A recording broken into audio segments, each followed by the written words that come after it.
Hey, Friendo, Steve here. And Larson. And welcome back to Going In Raw, the only pro wrestling podcast you need to be listening to. It's the end of the year, the very last episode of Going In Raw for the year, and we're going to do a special thing today. I don't even know if we usually do this or not. I don't think we've ever done this before. This is new still. That's awesome. I love new stuff. 11, almost 12 years into the show's existence. We're still innovating. Right. Still trying new things. And then those other guys are going to be ripping us off next year, man. Watch this. Now, check this out, dude. I looked this up really quick. All right. 176 videos, 116 live streams for the year. This is the last one. So this will make 177 videos for the year, and that brings us to 293 things we did. I don't know how many like live watch-alongs that includes. I don't know how many of those we did. Probably that's just here on the pod channel Going In Raw. That doesn't take into account Friendo Club, which that doesn't even include Friendo Club. I don't know how many we did over there. Probably about average 2 a week at least. That's probably at least another 100. Yeah, plus. Maybe. My God, it's too much. It's too much, dude. So we're 400 pieces of content for Can we just go weekly from now on? I don't think financially that's viable for us. Probably not a good idea for us. So let's go ahead and dive into these predictions, because we asked the Friendos, of course, to give us their predictions tomorrow on the first step. Oh boy, I can't wait to release these new graphics, the new intro. Stimuli, just overload, stimulus overload. But the thing is, it could have been even more stimulating, but you decided to mute the colors a little bit. Did I chicken out? Kinda. Under pressure. Kinda did. I did. I think I did too.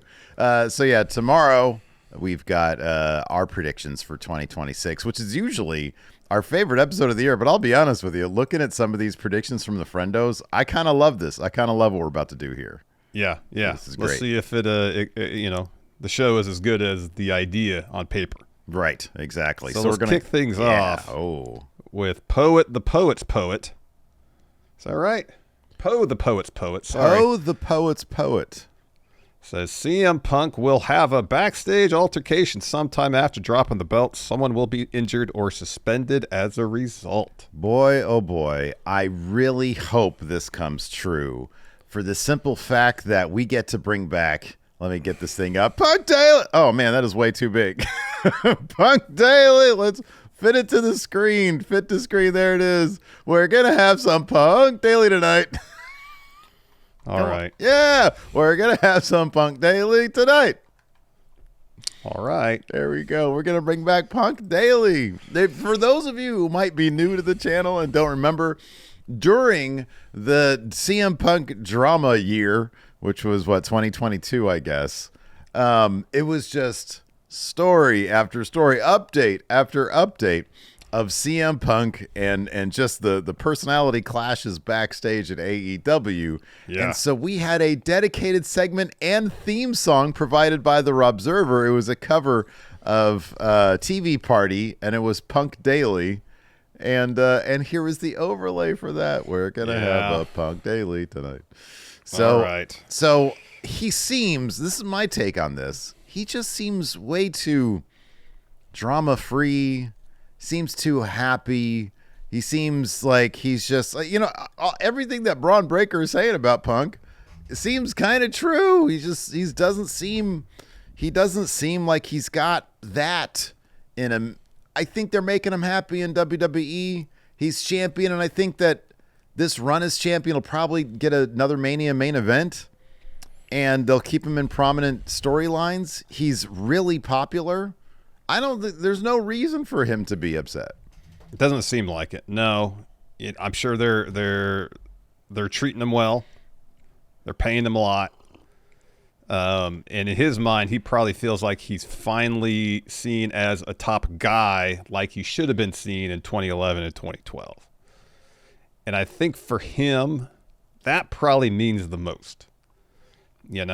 Is being seen in the same league as, well, seen is gone now, but the Codys, and the Romans, now the Punks. That's the upper echelon of WWE right now. He's there. That's the one thing he wanted that whole time when he, in 2011, 2012, to 2014 before he left was to be, if not the guy, at least one of the 2 or 3 guys, you know? And it was always Cena, huge gap, everybody else. And now he's in that upper tier. I don't know what he would have to be up. Nothing he does on TV leads me to believe that he has a grievance, a gripe, any sort of chip on his shoulder. He seems incredibly happy, if anything. So I doubt this will actually happen in 2026. The biggest moment for me that shows, boy, Punk is really in this, was the Saudi apology. Mm-hmm. It was because this is not a guy who, whether in character or out of character, he does. He just doesn't seem like a guy with a lot of regrets. He's one of them types who's just like, hey, I said what I said, I'm going to stick to it. But he went out there and hey, Muhammad, sorry about it. And I feel like he is all in on the company, and the company is all in on him. Now, one thing I'd like to try to do, both you and me, heading into 2026, whenever we have one of these prediction deals, especially these days for AEW, we've got this foregone conclusion attitude sometimes. What is the thing? That's what we got to start asking ourselves. Okay, so we think Mox ain't going to win this, but what is the case for it? That's what we got to start doing. So let's start here. What's the case for a Punk Daily situation in 2026? Is it Chris Jericho? Didn't he say that I'm going to make sure Punk the Cancer is never coming back to the company? Yeah. But I would even think in that respect, it's like, all right, that was AEW. Chris had a bunch of sway there. He ain't going to have that in WWE. Yeah. He's just going to be, granted, one of the top tier dudes, but he's going to be just another dude in WWE. Mm-hmm. So whatever sway that Jericho had or thought he had in AEW isn't going to be the case in WWE. So I don't know if Punk would be like on guard in that respect. I mean, I think overall the locker room's different. It seems definitely it's seems not that way. It's not swimming with sharks like it used to be. Yeah, you can't. You're not going to get away with that with Triple H. Speaking of Triple H, one thing that I think probably I don't know, but you would have to think the fact that he politicked for his guy versus an outsider like The Rock a couple of years ago at WrestleMania, when he said, "Hey, win the Rumble and point at Roman." You got to think that shows the rest of the guys on the Cody level, hey, this guy is he's going to get his way for us. And Triple H seems to love CM Punk. Now, maybe if Triple H ends up on the outside, let's say, there was some stuff coming out in that, in the lawsuit discovery from Post Wrestling. They sort of break it down in their on their website. It's a really fantastic read, and it shows that Vince was running creative at WrestleMania 39. Mm-hmm. If somehow, some way, in 2026, and this would not shock me, that discovery phase brought to light, if they get a hold of these Signal app docs, if that's even possible, and shit comes to light and Triple H finds himself on the outside looking in, then you get a new regime, turnover, and maybe people are on edge, not Adam Copeland. That's a possibility, but I think it'd have to start with the top being gone, because otherwise, creatively speaking, it seems like even when they do something where, creatively speaking, they're not on the same page, Triple H is like, all right, let's sit down and hash it out. I think it would have to be something from the very top. Yeah, that'd be something that disrupts Punk's comfort level at this juncture. Mm-hmm. Yeah, if it's some jabroni coming in, if Triple H is out, I'm sorry. Let me put it this way: if a Brian Gewirtz came in and didn't see the value in Punk, which would be surprising to me, but if some other jabroni came in and was at odds. If he's happy in a good spot right now, and somebody else comes in and overrides him or doesn't approach him in the right way, then maybe. But physical altercation, and then it's not that far away from physical alteration, I guess. I don't know. Yeah. So, next one here is, what is this? Did I say alteration? Altercation. Yeah, altercation. Next one is this Boyo or Bolero? Bolero. Says Vince McMahon returns to wrestling in some capacity. Ooh, He kind of have to start his own company at this juncture. God damn it. For that to happen. Yeah, again, going back to that the discovery phase of the lawsuit, the fact that seemingly from the outset he was like, I'm Endeavor for life. and froze some other companies out of the mergers. It's interesting and seeing process. that one exchange where Endeavor was aware that he would be out for 9 months. Mm-hmm. Yeah. I think that was the timeline. Mm-hmm. They're like, they did their own predictions 2023. They're like, McMahon will be gone for 9 months, return, and we'll merge with him.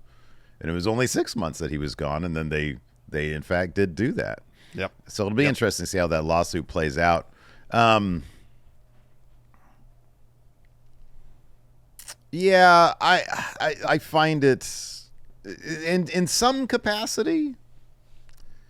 There was another one on here that I don't know if I added it on here. I sort of did we might do a speed round at the end of this, and because I thumbs up a bunch of these that sort of don't warrant maybe a longer discussion or we don't have time or whatever. Yeah. But somebody mentioned a Hall of Fame bid for McMahon. Cena's going in this year, I think. I would imagine, and that's going to be if McMahon goes in.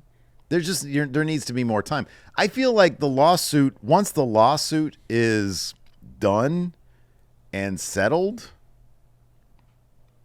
but then I don't even know, dude. I mean, we're a quarter of the way now through U.S. Leader's first term. 3 years from now is not that far away. If the reins change hands to the other party, because I don't know whatever happened to the lawsuit, to the investigation, the criminal case, yeah.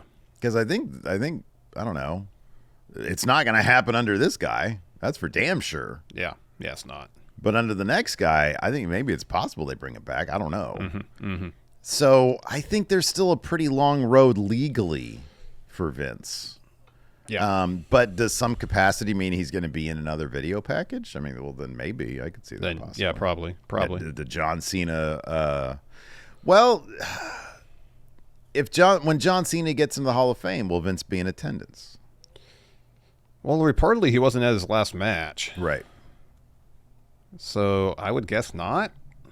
In some capacity, that's, obviously a pretty wide range. I mean, obviously, if Vince is going to return to wrestling in any sort of capacity in a leadership role, it's going to have to be his own thing. Yeah, you would think so. WWE is not having him back. No other company is going to have him back. He would have to start his own wrestling promotion, which I don't know if that's something he's going to do. I know he has that entertainment company he started. Mm-hmm. No news on specific projects in the works. Maybe they have some, maybe they don't. I don't know. Yeah. But no one's going to want him in an on-camera role at this juncture. So I don't know. I mean, in a video package, yeah, it's entirely possible if they have a video package for Brock's retirement. Mm-hmm. That Vince is in it, like he was for the Cena one. Yeah. They go back 10 years, find an interview clip, and use it in there. Yeah. How about this? Again, we got to look at this from what if? AAA. A new heel character, American Investor. Masked American Investor. Comes out like this. Yeah, as soon as Hola! Comes walking through the curtain, you know who it is. Yeah. Mi nombre, Americano Investor. Yeah. What's no chance in hell in Spanish? Oh, shit. I don't know. I don't know. No chance in fuego. I don't know that good. I'm not that good at Spanish. All right, very well. You can't spring that shit on me, man. All right, let's move on to the next one. I know Maggie's shouting at her screen right now. Holger 1590 says, Drew McIntyre and LA Knight will not win a major title in 2026. So if the idea going into Mania is that we're getting Cody and Roman again, it's going to be for the title, which means Drew McIntyre ain't beating Cody for that title on SmackDown on January 9th. Mm-hmm. Not that I anticipated that happening anyways. it seems like Triple H has a specific role in mind for Drew McIntyre. Mm-hmm. And that's kind of gatekeeper to the upper mid-card main event. Yeah. Because after this feud, he's probably going to feud with Jacob Fatu. He'll probably come out on the short end of that feud too. Because they want to build up Jacob Fatu to be a main eventer. So, based on Drew's trajectory in this current iteration of his character, I don't see him winning the world championship soon. Now, if his character changes and evolves and they can come up with a good story for him, maybe. At this juncture, doesn't seem likely. As far as LA Knight, after all this, the thing about LA Knight being punished, I think Fightful had the report about how LA Knight, is being positioned as one of the top baby faces on Raw. That they're going to do something with them in 2026. Does that mean World Heavyweight Champion? Probably not, because that scene's already pretty loaded with Punk, Seth, Braun. Like that, those three individuals are going to dominate more than likely the World Heavyweight Championship scene in 2026. Gunther as well. Yeah. You never know what they're going to do with him. So yeah. I don't think it's likely that either of them are going to win the world title in 2026. So I'll start with LA Knight. I believe that they probably view LA Knight the way they viewed Jey Uso a year or two ago. Like a year ago. However, I think they might understand that. And so they're going to proceed with much more caution. And I don't think, in retrospect, I don't think they would have. I think if they knew now, if they knew then what they know now, they wouldn't have put the title on Uso. I think that's why Sami Zayn hasn't mentioned the world title in months now, because they realize that the names that you mentioned, those are going to be the guys in 2026. Seth's going to come back, and maybe things would have been different had Seth not been injured, but Seth's going to come back. He'll be a shoo-in for the world title scene at the very least, so he'll be clogging it up. Braun and Punk are both going to have those titles. Punk might lose it on the Netflix thing, but he's certainly going to be challenging for it. He might lose it on Netflix and then win the Chamber and go to Mania. Mm-hmm. So that's a 3-month thing. Yep. And if Punk wins it there, then if Punk wins it back at Mania, I guess the door is open for maybe other people to contend for it. But if Braun doesn't win it on the Netflix anniversary show, but wins it at Mania, mm-hmm. then you're talking probably continued feud with Punk and Rollins either concurrently or after that. Yeah. For Braun to go on through the summer. It's a much different title now than it was a year ago. Yep. A year ago, it felt like, anybody can win this thing. And that's why it was never main eventing anything. And now, now it's at that prestige. So I don't see LA Knight in that conversation. I think it's just everybody's too big. So I think LA Knight, I'm ruling him out. Drew McIntyre will beat Cody for that title. When? Sometime in 2026. Not January. I don't know who else is available in terms of who else are they going to have beat him. Roman's not going to beat him at WrestleMania if that's the match. Probably not. Drew McIntyre, putting him in that 3 stages of hell, seems like they're trying to get him back on track to when he was doing Hell in a Cell with Punk. And I think, the fact that they left the arena to film that thing with Cody, at this point, I don't think Drew would lose a feud with Jacob Fatu. I don't think that would be the thing. So I think that eventually, I think that Cody winning, I think maybe Drew at SummerSlam. I think he'll get back to it. There's nobody else. They could do some, they could maybe they could do Obafemi. That's a possibility, I guess. But I'll believe that when I see it. But I think Drew's going to be the guy against Cody. I just don't think there's anybody else. And I think that they're trying to sort of reignite something with Drew McIntyre right now to sort of get him back to that. It's at a certain point, you got to start changing things up a little bit with his character. And I don't know what's going to happen on the 9th. But yeah, I think it's going to be Drew. So I think he wins a world title in 2026. All right. Next here from Gen Z. Says, despite carrying WWE in 2025, the women don't main event a single main roster PLE unless we get Evolution 3. Did they main event one that wasn't Evolution? And I don't believe so. Yeah, I think this is probably right. Yeah. Are they scheduled right now? Do they have any? Do they have an Italian international date? Yeah, and then I think there was reporting that they were going back to Puerto Rico next year. Right. For Backlash, I think. Yeah. But yeah. Yeah. Wait, were they going to do a PLE in Spain? Oh, I hadn't even heard that. Or am I just imagining that? So yeah, I mean, there's no, unless if they're gonna do Australia, then I could see Rhea main eventing. Yeah. If they were to do Japan, you got Io, Asuka, any number of people there. I mean, if they were gonna do Stephanie's from Chile? Yeah. No, they're not gonna do Chile. And I'm just trying to think of other situations where they would go and they would main event. Well, I don't know. I was going to say, if they want to keep on trying to push this narrative of, we're affecting real change in Saudi Arabia, then we're going to have the women main event. But they got the Rumble, and then probably maybe a Night of Champions or some other thing, a crown jewel or something. This is what's on the books for 2026. There's a Saturday night's main event in Montreal the weekend before the Rumble. Montreal. Okay, that's a Sammy show. February 28th is Chamber in Chicago, so Punk will main event that one. Punk will main event that. And then April 18th and 19th is Mania. Yeah.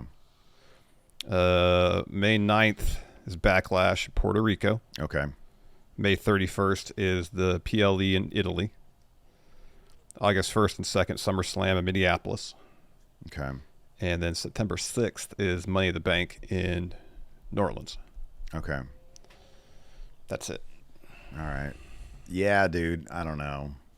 So there'll probably be a show in March that's not on the schedule. There's nothing on the schedule for June or July. Oh, there's a Palooza then. That was September this past year. Yeah, I know, but if September is Money in the Bank. Yeah, so they might do WrestlePalooza in the summer. Yeah, that could be. Yeah. July, June, maybe. June, yeah, they'll swap out, the Money in the Bank for Palooza.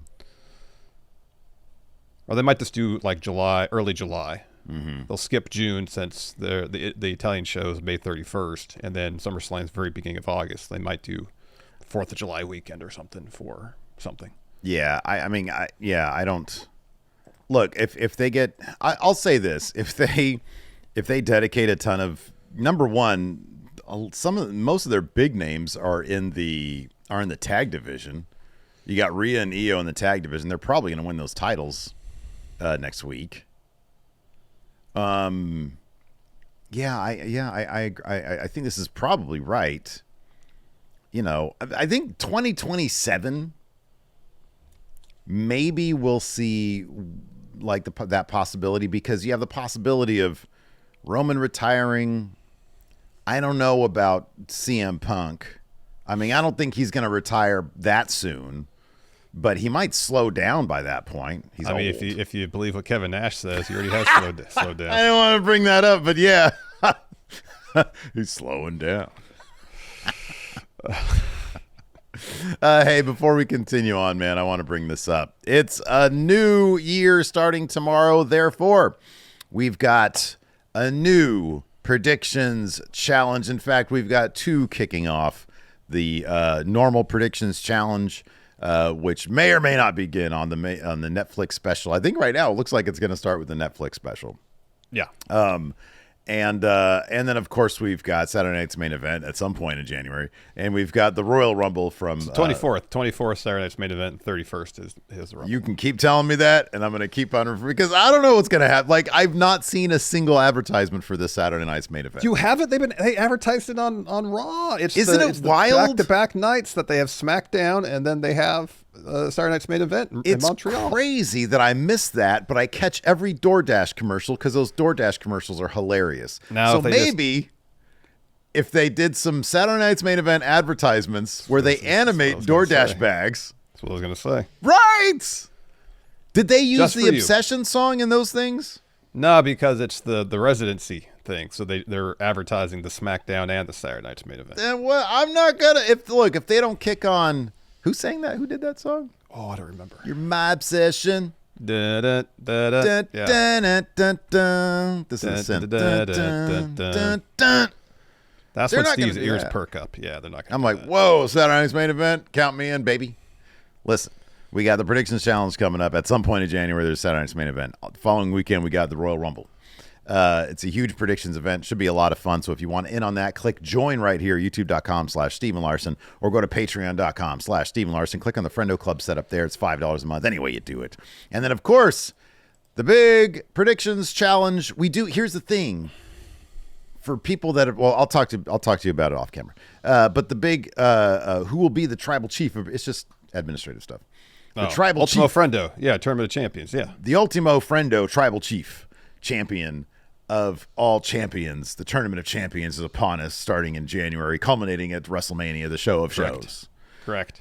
So if you've won at any point the predictions championship in the past, you are eligible for the Tournament of Champions. So, yeah, there's that. And then, of course, we've got new merch over at friendoshop.com. Use the new promo code Friendo2026. That's right. It's good all year long. It'll probably be the same one in 2027 as well. So Ideally. 2026. It's easy to remember. Boom. Autopilot, baby. That's how we do it Exactly. here at Going in Raw. Exactly. Anyways, let's continue on with these awesome Friendo predictions. Next up from Cam Popplestone says Braun Breaker's main event push will fail, and by SummerSlam he won't even be on the card.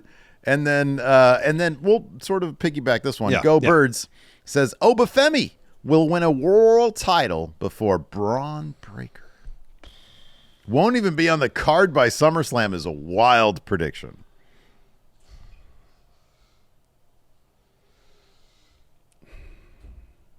Now, if Braun went all of 2026 without being world champion, it wouldn't exactly surprise me.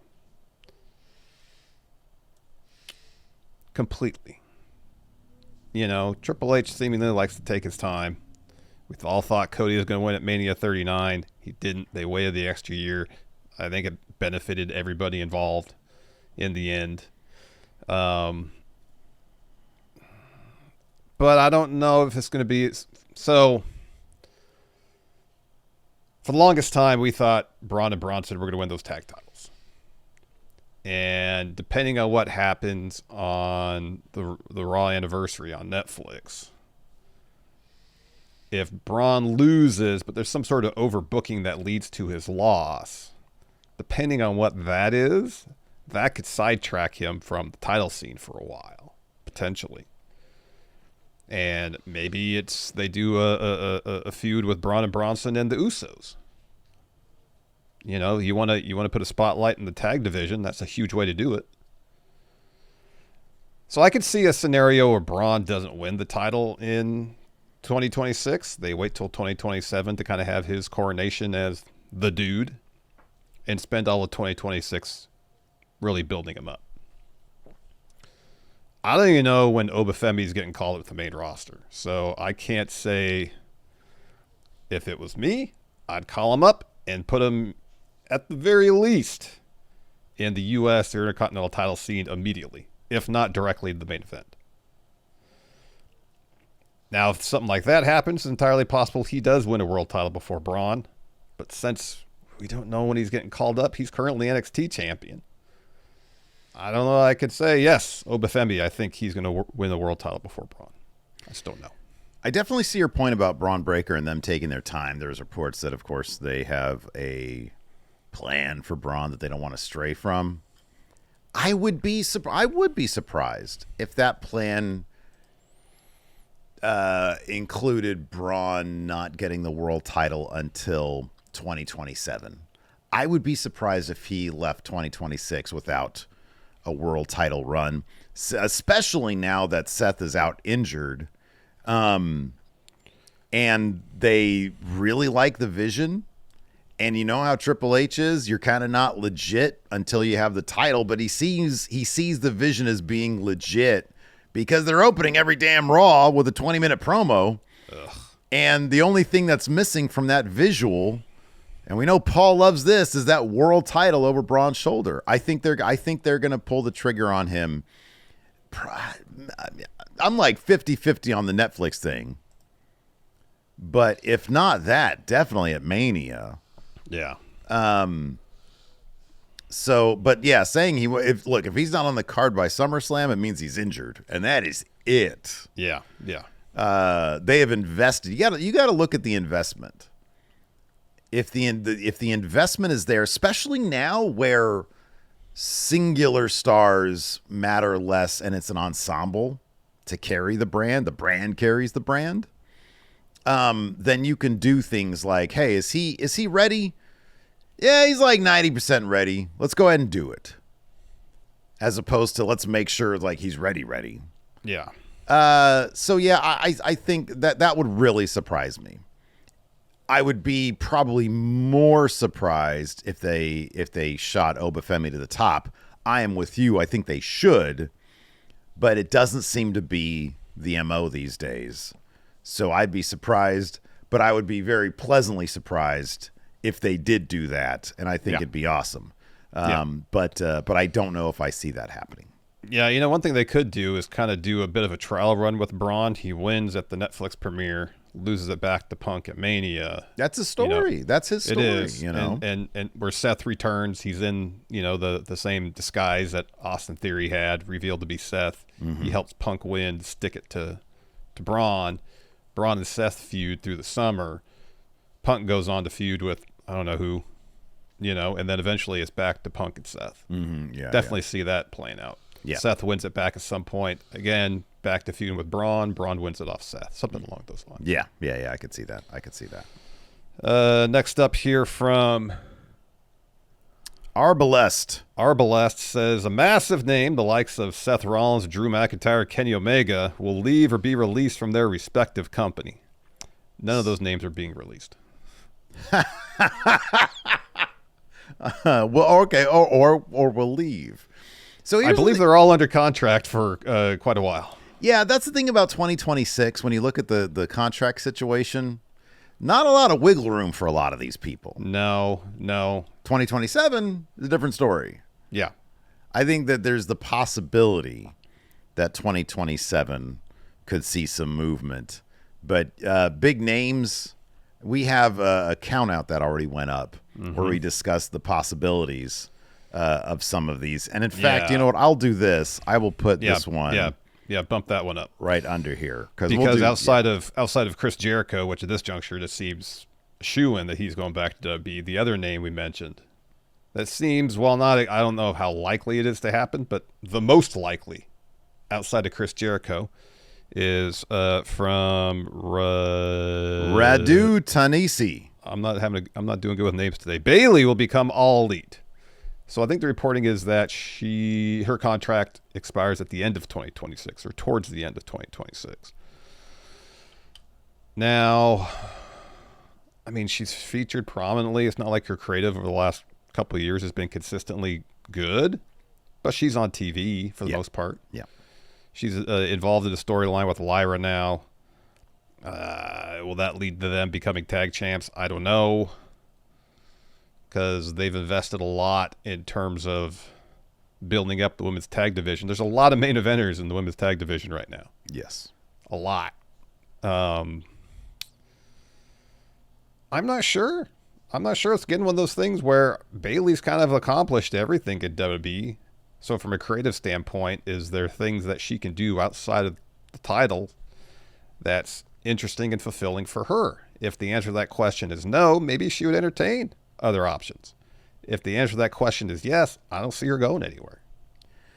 Yeah, I agree with that. I think that for me, all signs point, I wouldn't be surprised because I'm not surprised much anymore. she seems to be at the point where she's probably pretty happy with what she's got going on in WWE. Certainly they pay her pretty well. And the way she's used, I think she's so probably beyond caring about like, oh, I'm in every main event that I'm in, or I'm in, I'm champion, because she had such a terrific run that like, I don't think that, and if you look at the circumstances under which Mercedes left, it's completely different. So I would be surprised. I mean, is there something to be said for, hey, I have a lot of money and I want to do things kind of on my own and have something different and experience, because, she was on the indies before WWE, but it's probably a different experience being somebody of her name, of her level, being out there on the, in the non-WWE run. If there's something in her that would be like, hey, you know what? I kind of want to experience that on my own terms, then yeah, maybe she would. But yeah, I'd be kind of surprised if there was like, hey, I want to go to the stadium show All In and put on the match with Mercedes that I want to put on. Mm-hmm. Yeah, maybe. Yeah, it's entirely possible. So I wouldn't rule it out. I also wouldn't put money on it. You know what I mean? Like I wouldn't bet on it. I think she's probably pretty happy. And that's one thing about getting older that you and I know. Hey, sometimes you just enjoy the stability of what you got. Yeah. Yep. Next up here from Nicholas Grosskirth says TNA on AMC will beat Dynamite in the rings at least once. If it's going to happen, it's going to be the premiere. Because they're going to load that show up. Yeah. It's so funny because like, you're right. They're going to load that show up. I think there's the possibility that if AJ Styles becomes a mainstay on that show, they might have a good run because AJ's, if TNA is able to sort of become, I mean, if TNA is positioned as kind of an NXT where you get, instead of like developmental stars, you get TNA stars plus a couple of WWE main roster people here and there. But I don't know if they would, I mean, if WWE buys TNA, which I think might be on this list, then possibly. But one thing you got to consider, and this is why I just don't put too much stock in it, is I don't know. I mean, in the TV ratings, yeah, maybe, because we don't really know what the max numbers are. Apparently, they're really good, but I don't know what that means. So, but if we're strictly talking television ratings, yeah, I think it's possible that, like you said, for the premiere, here's my counter prediction to this.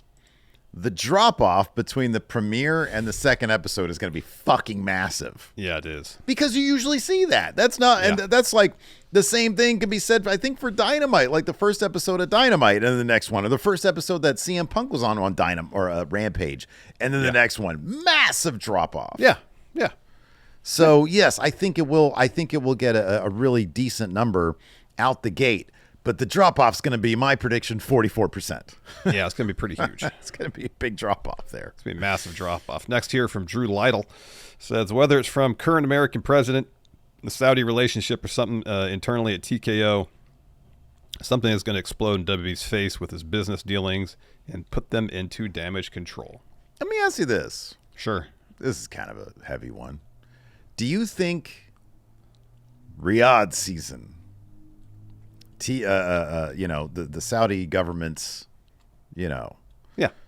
do you think their desire to change perception would preclude them from doing stuff like the Khashoggi incident? That is a heck of a question. It's pretty loaded. But if they're like, they put so much money into changing their perception, and they, things like, for example, male guardianship, which if you Google that, oh my God, that's insane. But seemingly that aspect of their culture has been dialed back over the past 10 years or so. It's not completely gone, but apparently it's been dialed back. And I wonder if, hey, we're putting so much money and resources into changing perception. Like, are they actually kind of following through with some of the shadier aspects of how they've dealt with things in the past? Yeah, I guess I mean, I don't expect you to know. Yeah, but I don't know, and I guess maybe it depends if kind of the outwards public relations aspects of things, as it relates to the sports washing stuff, sports washing, with yeah. live golf and NFL, and soccer and all that. Now the NFL, if that is a means to deflect attention from some other things they're doing, then I just don't know if it's going to change things internally a whole lot. Right, yeah. If the point of this is to change the perception, simply to change the perception, then that's going to be the focus of it. Mm-hmm. But in terms of these campaigns to change perception actually exacting some real meaningful change, I just don't know. Yeah. I don't know. Because, I mean, if there was another Jamal Khashoggi incident, that absolutely 1,000% could backfire. Yeah. But that would also backfire with a lot of people. Yeah. I mean, and that would set their Riyadh season campaign back a decade if something like to that level came out. Mm-hmm. I think it's at least possible that the discovery process of the McMahon stuff. Yep, I was going to mention that. Yeah, blows up in their face. I think that's a distinct possibility. Yep. I do. Yep, same. So yeah. Will it? I don't know. But the possibility exists that it definitely could. Yeah. JT Roberts here says AJ Styles finishes with WWE at WrestleMania and finish his career with a TNA championship run in TNA to end 2026. I would not be shocked if AJ Styles won the TNA championship. I wouldn't be surprised either, but I don't know if it's that important to him either. Well, let me put it this way. If WWE wants to help juice up TNA, then they might say, hey, AJ, we're trying to juice up TNA. We'd like to put the TNA championship on you. You're still going to be regularly featured on Raw, but we're going to send you to some TNA TV tapings because we want to set them on the right path. AJ's a business guy. I don't think it would matter necessarily if it was important. I think it would matter if he was like, man, I've got bad thoughts about that and I don't want to do that. But he already showed, didn't he show up at, yeah, he did show up at TNA. He made an appearance, yeah. Yeah, he made an appearance. Yeah. So I think he's a business guy. And I think he'd be like, yeah, okay, cool, right on. Whatever you need me to do, to help you guys out, well, I'll do it. If WWE wants him to do it, I don't think he'd not do it. I don't think it's something that he would go to Triple H and be like, hey, man, it's really important for me to win this time. I don't think he would do that. Yeah. As he told us, I'm a main roster, Yeah. So I don't think he would give a shit. I do not think he would give a shit. Not at all. But, would WWE do that? Sure, maybe. Maybe if it made sense business-wise, and maybe if it was a situation where they actually bought TNA and really wanted to give that show a kick in the pants, then I could see that more likely happening. I just go back to what Cena said about his conversation with AJ about doing a retirement tour. And not to say that a TNA title run would be part of that, but I don't know, AJ doesn't seem terribly sentimental about things like that. No, he doesn't. So again, if it's a thing where hey, it was presented to him, I don't know if he necessarily say, no, I'm not going to do that. But I doubt it'd be a priority.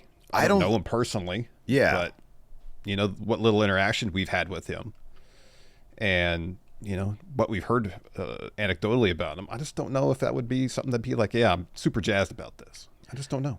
Yeah, I think AJ has never had reason to doubt what WWE does with him.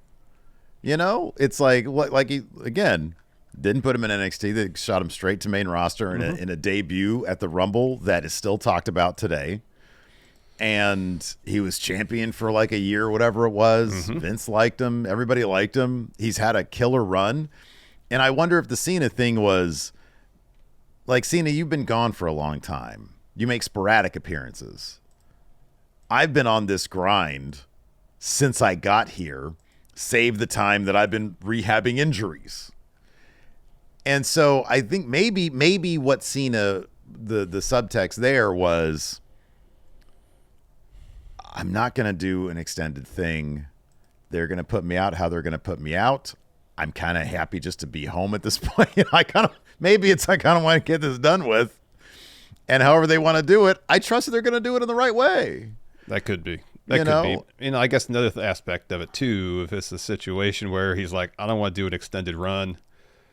The dates I'm doing are the dates I'm doing. If he gets, I believe the first Impact on AMC is going to be live. I don't know exactly how the shooting schedule is going to be, but if suddenly he has to start working 3 days a week instead of 2.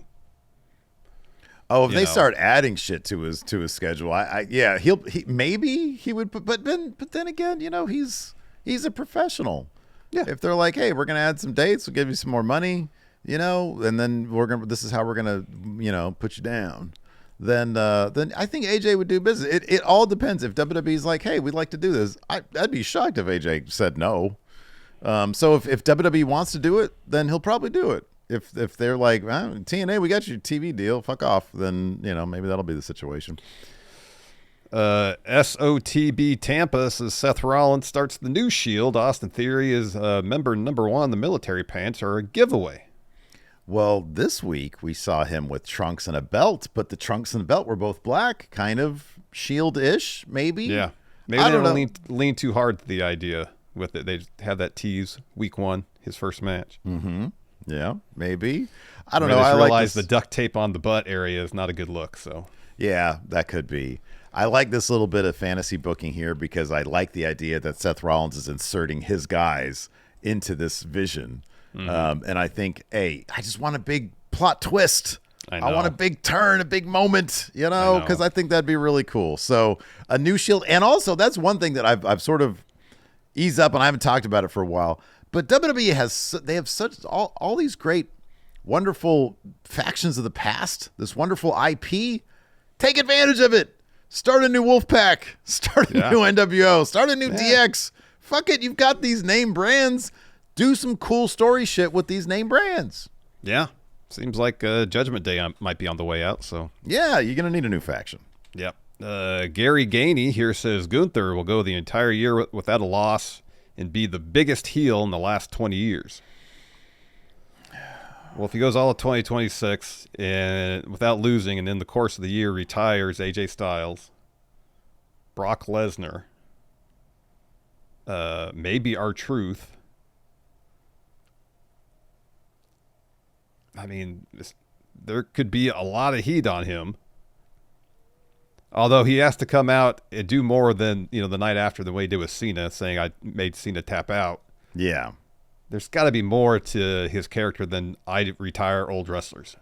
Yeah. I will counter with this, and I want to get your opinion on this, because there is another one that was sort of a counter to this that I thought was kind of interesting. Let me go ahead and see if I can find it. But basically, because I want to give credit to the person, it was this. Brock Lesnar decides not to lose to Gunther and beats him with 5 F5s instead. Yeah, I saw that too. Here it is. JT says Brock Lesnar will wrestle his retirement match against Gunther, but will refuse to lose to him. What do you think is more likely? You think Gunther wins that match? I guess it kind of depends on what Brock's thinking the day of.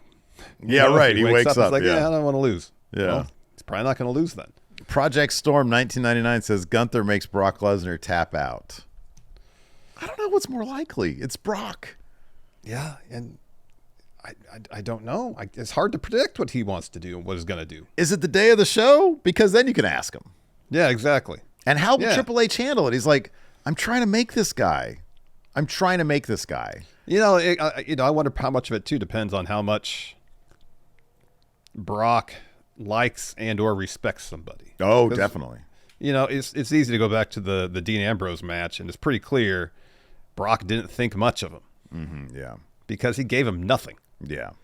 Yeah. And if it's an opponent that he thinks he can have a really good match with or someone he likes or respects, it seems like he's more willing to give something as opposed to if it's a situation where he doesn't think the match is going to be good by his definition of a good match, or someone he seemingly is indifferent or doesn't like. You're getting nothing from him. You got to think, though, that, Brock beating Cena in the fashion he did, Gunther beating Cena, you just like to think, hey, WWE's giving you everything. Give back, And Brock has sold for plenty of people. He's lost to plenty of people. Mm-hmm. So I like to think that he's going to do the right thing and Gunther beats him, because it's like then you're really giving back. Mm-hmm. Mm-hmm. Next up here, the JRA 69 says WWE will fully purchase TNA. It's entirely possible. Yeah, I'm wondering what the incentive is. I wonder why they would do this.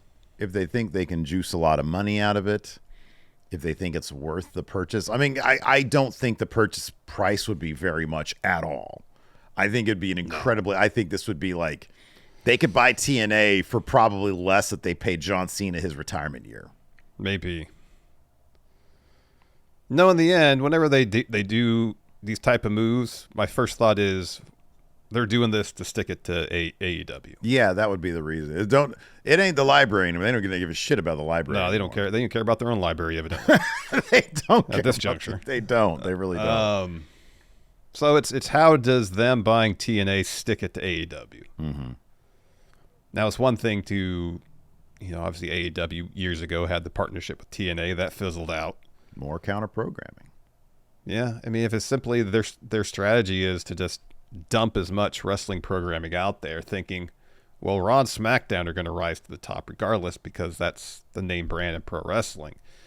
And if they use everything else to kind of drown out AEW without going head to head with them, that could be it. That could be the extent of it. I could see that. Yeah, I could totally see that. But I don't know necessarily how buying TNA furthers that as opposed to just having a partnership with them. You know what I mean? Well, if you're TNA and you're being asked by WWE, hey, AEW's running this show and we want to, can you guys run a show that day? Well, fuck, we don't want to get drowned out by AEW. We're trying to do a thing here. We just got to deal with it. I don't know if anybody at TNA or AMC would be happy about that.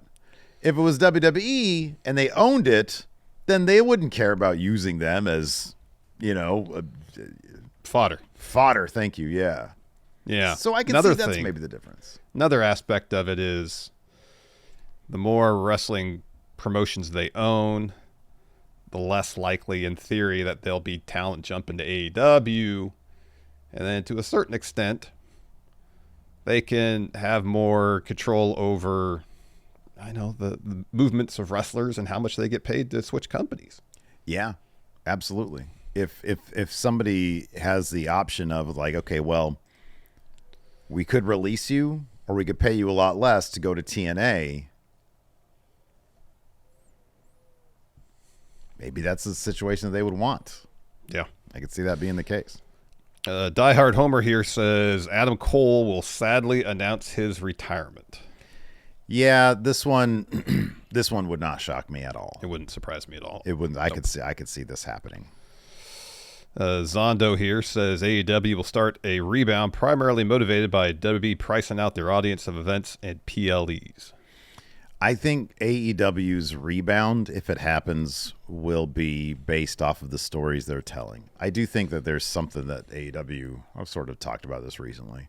I think AEW needs something presentation-wise, maybe, story-wise, I don't know, to sort of hook audiences. If they're going to rebound, they might just settle. I mean, they might just be settling into what their audience is. They could be content with the kind of groove they're in right now. Maybe when Will Ospreay comes back, they'll crack a story if the match is going to be him versus MJF at All In. I think if they're able to get, and again, we've talked about the contract situation, but if they're able to get some big name from WWE, then I think they could also see a rebound that way. Because that's just sort of in pro wrestling. People get interested when somebody moves. Yep. But yeah, I think that any rebound, any positive momentum on AEW's side would be based off of their own in-house stuff. Yep. Ragnarok here says NXT goes to 3 hours. Please no. Please no. I mean, I don't watch it, but still, please no. Don't do that. No, that sounds like a terrible idea. Paul Evans here says by the end of 2026, WWE will have announced that all of their Big 5 PLEs will be 2-night events going forward. So 2 nights of Rumble, 2 nights of Mania. Don't we already have 2 nights of Rumble or no? No. No, we don't. Really? No, I think it's just 1 night. Wow. Yeah, it's the 31st, just 1 night. 2 nights SummerSlam, which is already the case. That's already. Then it would be 2 night Money in the Bank. Yeah. And then 2 nights the Survivor Series. Here's my counter prediction. WrestlePalooza will be 2 nights. Your prediction kind of was they're going to try to position Palooza as a big deal. Yeah, it's a huge deal this year. They established the IP last year. This year, they got to load up that card to establish it as a huge deal. So in 2027, stadium show. And then 2028, 2-day stadium show. 2-day stadium show. There you go. The process begins. Possibly Maddie here says Triple H will win the Warrior Award to avenge his loss 30 years later. This one made me laugh, so I put it made on me here. laugh too. Made me laugh too. That's wild. That dude no-sold the pedigree. Andre Hawley here says Steven Larson will finally make a video highlighting what the term depth guy means and discuss the wrestlers who they feel fall into that category. This Hulk Hogan was always a heel. Yeah. There's these ideas that have been gestating in our minds for years now. I think that the depth guy video would do absolute shit numbers. I still think that a proper video essay that Hulk Hogan was always a heel, I think that actually would probably do pretty good numbers. But it would, it requires writing, editing, et cetera, research. Yeah. But I think the research, you always talk about the research. I think you overstate that one. I think at this point we just write it. I think there's so much just outward fucking info that we just already know. Dude, you can name 10 moments off the top of your head. Yeah, I could. Of this guy being a bad guy. In the ring. Yeah. Under the guise of being a good guy. Yeah. But yeah, it just takes a lot of resources. We've got it's funny because at this point, it's we've got such a normalized routine that takes up our work week that stepping outside of that normalized routine that's why I didn't even do this year. What do you want to see from Steven Larson video? This is the first time, or a thread. And then I think for the last couple of years, we've done a little video, whether it's here or at Friendo Club, where we sort of react to it. And it's just, honestly, it got to the point where I was we're sort of done with other stuff. The podcast's our thing. Friendo Club is our thing. Yeah. And so, yeah, I don't know. One thing I thought would be fun to do, and obviously it's not going to happen before the end of the year, is, we spent the entire year doing star ratings. Our top 5 matches of the year, just based strictly on the star ratings we've given them. Mm-hmm, yeah. Maybe something early 2026 we can do. There you go. For Friendo Club. Last one here. Jesse Helsius says Steven Larson will finally release their short film. This is one that I would actually like to get outside of our routine and actually get. Yeah. It's long overdue. We need to get it done. So, yeah. We got to prioritize. Yeah, it is. Whether or not we will, I don't know. But I would. It's on the radar at least now. It's on the radar again. Yeah. Anyways, that's going to do it for your predictions for 2026. What a fun video. Tomorrow begins a new year. Hopefully everybody is safe and has a good New Year's Eve. Do you think you're going to make it to midnight? Absolutely not. Okay. All right. Nope. So she's going to fall asleep around 10 or so maybe. 10:30, yeah. And then wake up and it's going to be a new year, just another day, right? Just another day. No way, day. Man. Come on, what's a New Year resolution for you, man? I don't do New Year's resolutions. Why do I wait to some day to say, all right, I'm gonna do this differently or better. Some arbitrary day that somebody else came up with. Why can't I do that 3 months ago? What is it? The Roman calendar? Is that what we're on? Yeah. Yeah. Some Roman guy back in the day was like, yeah, we're going to make this the first of the year. Larson's like, nah, fuck you. June 36th is the first of the year. And they're like, June 36th, not even a day. Well, now it is. Now it is. Yeah. And don't try to tell me that's July 6th or 5th. I forgot how many days are in June. I think there's 30. It's 30. Yeah. No. It's June 36th. Yeah, it's a day now. And the next day is July 6th. You know, because the 7th. the measurement of the sun that we base our calendar on is a quarter of a day off. Right, yeah. That's why we have leap year. So let's just make these adjustments now. There's a rumor out there that at some point the Pope decided that the previous 300 years didn't even happen. Yeah. They skipped the calendar ahead or some shit like that. Yep. Wild We could business. be living in the 1700s. Right? Or the 2300s. I don't know how that would work. Yeah. You know, they were playing fast loose with everything back then. Yeah. Yeah, they Gee were. whiz. 100,000 years of human history missing. That was the title of a YouTube video that I have on my watch later list. I want to know what happened in these 100,000 years. Well, the history is missing. You won't know. I won't know. I want But it's interesting to find out speculation. maybe the why. The why we won't know. I want a million years ago. Was there another technologically advanced human culture? I don't know. On Earth? Maybe. Yeah, that's what they say is possible. Wow. Yeah, you would be shocked at how quickly it's speculated that if some extinction level event happened, every trace of us, from the satellites in the sky to buildings, would be just gone, Yeah. disappeared. We'd be a thin layer of sediment. Yeah. Yeah. And the Earth's crust only Right. to be covered up by whatever comes next. Right. Yeah. This could have happened several times already. Entirely possible. Yeah. Jesus. Anyways, that's gonna. On that note, Happy New Year, everybody. Happy New Year, everybody. We'll see you guys in the new year. Yeah. Goodbye.